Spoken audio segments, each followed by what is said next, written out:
Red Edition, welcome, happy day. I've been talking a lot lately about gun control and pupil control and liberal control and all of those kinds of things, and I do it because it really is upsetting to me. I'm talking about Canada now in particular, because in Canada it's against the law to protect yourself. As bizarre as that sounds, not just with a firearm, but with anything that's deemed or considered to be a weapon, whether even if it's your hands, but if it's a club or a bat, if somebody breaks into your home, you'll be charged if you do anything bad to the poor little criminal, right? Let me tell you about Ian Thompson. 3 years ago and a bit, almost 4 years ago coming up, 4 men firebombed his home. He lives a couple of hours south of Toronto, Ontario, Canada, and you know what? He had it all on video. These are bad guys. They were threatening his life, and Ian, pardon me, Ian is an expert with firearms. He used to teach people how to use firearms. I mean, he has all of his licenses, etc., that you can get in Canada. He came out and he fired a warning shot over their head to scare them away. That worked. They did run away. Most cowards do when you kind of look like you might fight back. If it was me, I would have aimed a little bit lower. But in any event, he then had time to put the fire out at his house to save the lives of his 2 dogs, etc. While he was doing that, of course, he also phoned the RCMP, Royal Canadian Mounted Police. When they came, 90 minutes later or thereabouts, they arrested him. Took him 3 years in court before he finally won an over $60,000 and all kinds of stress and aggravation to prove that he, in fact, was the good guy, not the bad guy. Now, after all this time, the ringleader, who was convicted I think he had more than 40 convictions. I stand to be corrected in that number, unrelated to this particular case. Like, he's a bad guy. He's now out of jail and he's back on the case here. And so Ian Thompson went down to the local police station and said, I want to have a concealed carry permit to defend my life. And they said, hey, don't even fill out the forms because we won't even consider it.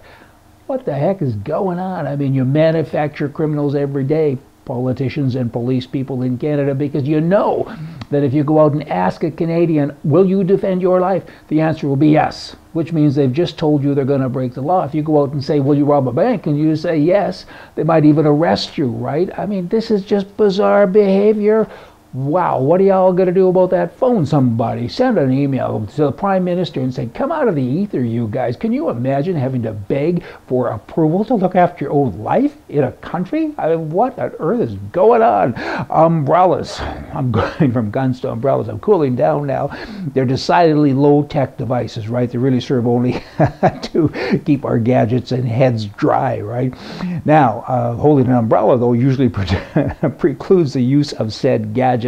And so now there's a company based in Chicago. They come up with an innovation to change all of that, confronting the timeless issue of the poor umbrella design. The company created Brawley, an umbrella with a handle that has a 4-finger grip. This makes no sense to me whatsoever, but it's big news, I want you to know. And it's lighter than going out and shooting somebody. In that event, they're selling them, and people are happy they can put 4 fingers instead of 5. I think I would just go out in the rain and get whacked. Here's a man in Ohio. He had no signs of life for 45 minutes. He was declared legally dead, and then he came back to life, sat up and said, what's happening here? Okay, a lot of politicians are like that. I think they're dead for 7 or 8 hours a day. But in that event, this man had no lasting effects or anything after. He just came out of it and he's going to live happily ever after. That is kind of cool. The stupid thief file. Stephen Lee and 2 juvenile companions tried to break into a parked pickup truck in California. One night recently, and the owner caught them in the act. He chased them and hailed a police car, and Lee and his friends climbed a fence and ran away.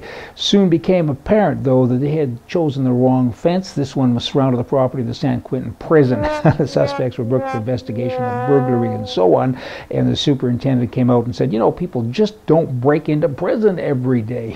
I guess not, but they did. Kind of worked okay for them. Back to guns here again. In a roundabout way, we got another new invention. We got umbrellas, we got stupid thieves, and now I got this. This is kind of cool. Bulletproof men's cup. Why not? You should have had one in every war you've ever been in. At any event, you have them now. It's a product that could protect military men overseas. The original idea was just to help martial arts fighters, but now they're using it for guns. That's a pretty darn good idea. Let me end today with this.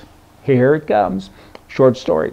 A recent article in the Kentucky Post reported that a woman has sued St. Luke's Hospital, saying that after her husband had surgery, he lost all interest in sex, but a hospital spokesman said, hey, he went to the eye doctor, all we did was correct his eyesight. Well, coming back tomorrow, we're going to have more for you from the right. See ya.